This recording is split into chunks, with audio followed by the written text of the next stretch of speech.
Kapag pinaluha mo ang nanay mo, tandaan mo, may kabayaran ang bawat luha niya. Isipin mo ito. Noong maliit ka pa, ilang beses ka bang umiyak sa gabi? Ilang beses kang nagkasakit at nagalala siya? Ilang beses kang nagutom at tiniis niya ang sarili niyang gutom para lang may maihain sa'yo?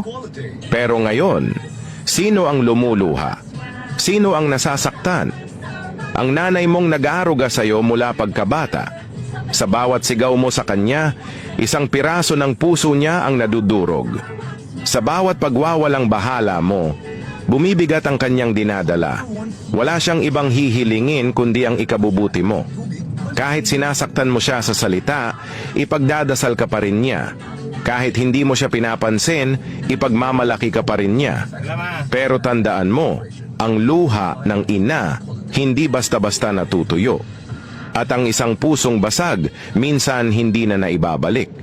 Darating ang araw, wala ka nang masisigawang ina, wala ka nang masasagutang magulang.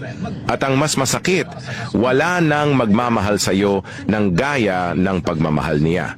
Huwag mong hintaying mawala siya bago mo mapagtantong siya ang pinakamahalagang tao sa buhay mo. Ngayon pa lang, yakapin mo siya. Sabihin mong mahal mo siya. At kung nagkamali ka, hindi pa huli ang lahat. Ang isang sorry po na ay mas mahalaga kaysa sa kahit anong material na bagay. Dahil kapag ang isang ina ay lumuluha, ang mundo ng isang anak ay unti-unting bumibigat.